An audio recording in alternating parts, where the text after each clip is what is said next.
Hello guys, Rikta অফিসিয়ালে তোমাদের সবাইকে স্বাগত জানাই।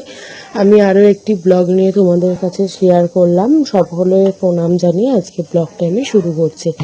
এটি আমার দিদির মেয়ের জন্মদিনের বার্থডে ব্লগ। তো দেখো আমরা সারাদিন কি কি করলাম, কি কি রান্না বান্না হয়েছে তোমাদের সাথে সেগুলো সবটা শেয়ার করছি। এখানে দেখো মা মাংসটা নিয়ে বসে পড়েছে, যেহেতু অনেকটা মাংস তো তাই জন্য এটা বড় কড়াইতে হবে। এরপরেই দেখো এখানে দিদিও রান্না করছে, ওদিকে ওর মেয়ের জন্য আলাদা করে সবটা। ও খাসির মাংস হয়েছিল, ওর যা যা মানে আর কি ইচ্ছা হয়েছিল খেতে, ও সেগুলো দিদি আলাদা করে অল্প অল্প করে ওর জন্য করেছিল। সবার জন্য তো অতটা করে রান্না করা সম্ভব না, তাই জন্যই এটা এটা করেছিল দিদি আলাদা করে।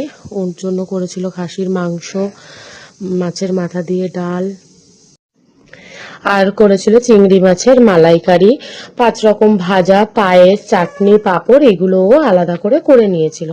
আর বড় গ্যাসটা এই যে মা রান্না করছে, যেহেতু মাংস অনেকটা পরিমাণ তো তাই জন্য এখানে আমার মা রান্না করতে বসে পড়েছে। দেখো প্রথমে আলুগুলো ভেজে নিয়েছিল, আলুগুলো ভেজে নেওয়ার পরেই আলুগুলো তুলে নিয়ে তারপরে ফোড়ন দিয়ে দিয়েছিল।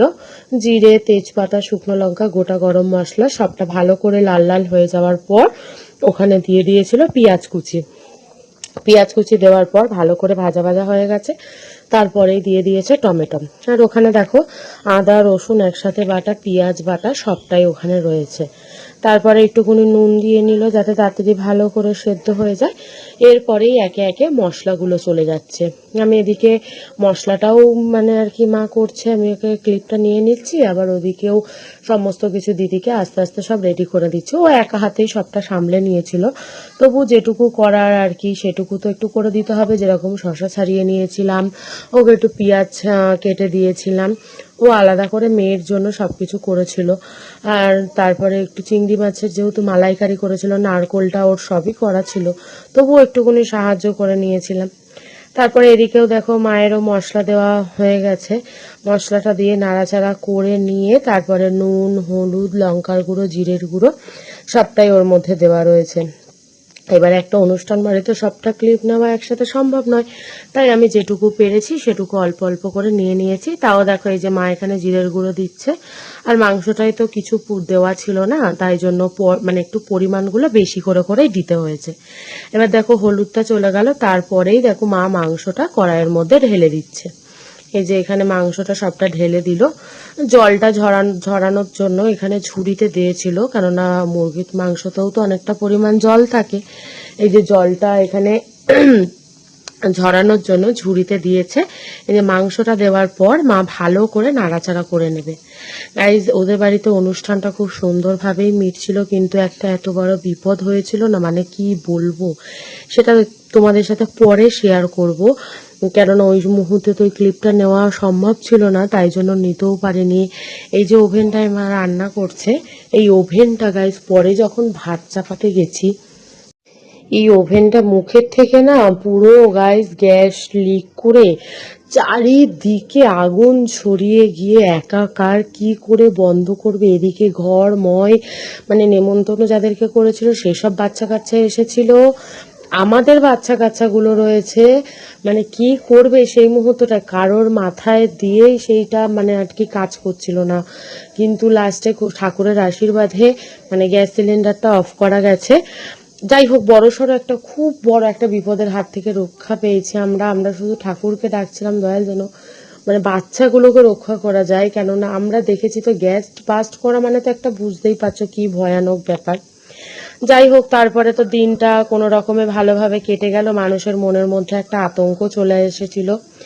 এটা মা মাংস রান্না করা হয়ে যাওয়ার পরে হয়েছিল জিনিসটা। এদিকে দেখো মাংসটাও কষানো হয়ে গেছে, এদিকে কড়াইতে মা আলুটাও দিয়ে দিল। আলুটা দিয়ে একটুখানি নাড়াচাড়া করবে, কারণ আলুটাও তো একটু সেদ্ধ হবে। এখানে মা ভালো করে নাড়াচাড়া করে নিচ্ছে, যেহেতু খুন্তিটা একটু ছোট তাই জন্য মায়ের একটু নাড়াচাড়া করতেও সমস্যা হচ্ছিল। এই যে দেখো তারপরে এখানে মাংসটা ভালো রকম ভাবে কষা হয়ে যাওয়ার পর মা এখানে জল ঢেলে দিল। গ্যাসে আলাদা করে গরম জল করে দিয়েছিল দিদি, এখানে গরম জল দিয়ে দেওয়ার পর মাংসটাকে একটু ভালো করে নাড়াচাড়া করে নিচ্ছে। এখানে মাংসটাও তারপরে রেডি হয়ে গেছিলো, আমি আর ফাইনাল লুকটা নিতে পারিনি, কেননা ওদিকেও তো ব্যস্ততা ছিল, এদিকে আশীর্বাদেরও টাইম হয়ে যাচ্ছিল, অনেক বেলা হয়ে গেছিলো। তারপরেই আমি চলে গেলাম ভাতটা রেডি করতে। দিদি সবকিছুই তুলে রেখেছিল, অনেক রকম আইটেম করা হয়েছিল, ওর স্ন্যাক্স আইটেমও ছিল। এই যে এখানে দেখো 5 রকম ভাজা, চিংড়ি মাছের মালাইকারি, পটল চিংড়ি, মাছের মাথা দিয়ে ডাল, মাছের ঝাল, এই যে পায়েস। পায়েসটা কিন্তু গাইস দারুণ খেতে হয়েছিল, মানে কি বলবো, হেভি সুন্দর হয়েছিল। এই যে দিদি ভাতটা তুলে রেখেছিল, আমি এখানে ভাতটা সুন্দর করে ওকে মানে আর কি দিলাম সাজিয়ে। তারপরে সব রকম সবজি দিয়ে এই যে আমি সুন্দর করে এখানে দিয়ে নিচ্ছি। সুন্দর করে দেওয়ার পর এই যে কাঁসারের বাটিতে, দিদি তো সব ছোট ছোট বাটিতে এমনি তুলে রেখেছিল, ওটা আমি কাঁসারের বাটিতে একটা একটা করে ঢেলে দেবো। তারপরেই এখানে সমস্ত স্ন্যাক্স আইটেমগুলো যা যা ছিল, লেস, কুরকুরে, তারপরে থামস আপ, স্প্রাইট, আর কি বাচ্চাদের যেটা জেমস যেগুলো হয়, যত রকম চকলেট, মানে আমার ছেলে তো ভাত কম খেয়েছে, ওই সবই বেশি খেয়েছে। দিয়ে এই যে সব কিছু গুছিয়ে দিলাম। আর চিংড়ি মাছের মালাইকারিটাও খুব সুন্দর হয়েছিল, বাচ্চাগুলো দুটো এই দিয়েই খেয়েছে।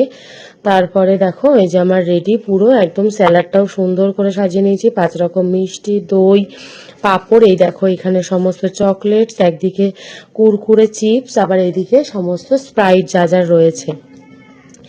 এরপরেই দেখো আশীর্বাদ পর্ব চলে আসলো, বাড়ির বড় গুরুজন যেহেতু, তাই গুরুজনকে দিয়েই শুরু হলো, দাদুকে দিয়ে। এই যে দাদু রয়েছে, আশীর্বাদ করে নিল, তারপরে সবাই একে একে ঘরে রয়েছে। এই যে ওর ঠাম্মি আশীর্বাদ করতে বসে পড়লো, ওর ঠাম্মি একটু সব রকম ভাবে আশীর্বাদ করে নিচ্ছে। বাচ্চা মানুষ যতই হোক, পয়সার নেশা তো সবারই থাকে, ও বলছে যে পয়সা দাও। আর ও তো একটুখানি মিষ্টিও প্রিয়, পায়েসও প্রিয়, মিষ্টি পায়েস সবটাই খেয়ে নিচ্ছে, জল খাইয়ে নিল। এই যে ওর দিদি বসে পড়লো, ওর দিদি দেখো টাকা ঠিক গুছিয়ে রেখে রেখে ওর দিদি ওকে মানে আর কি বোনকে সারপ্রাইজ দিল। যতই হোক দিদি এখন থেকেই দায়িত্ব মাথার ওপর চলে এসছে। এদিকে ওর বড় মা আশীর্বাদ করতে বসে গেল, ওর বড় মা বলছে যে আমাকে টাকাগুলো দিয়ে, আমি টাকা নেব না। ও বলছে না আমি টাকা দেব না। এদিকে গাইস বসে গেল আমার মা আশীর্বাদ করতে। মা আশীর্বাদ করছে, মাকে বলছে যে মাম্মাম তুমিও কিন্তু টাকা দাও।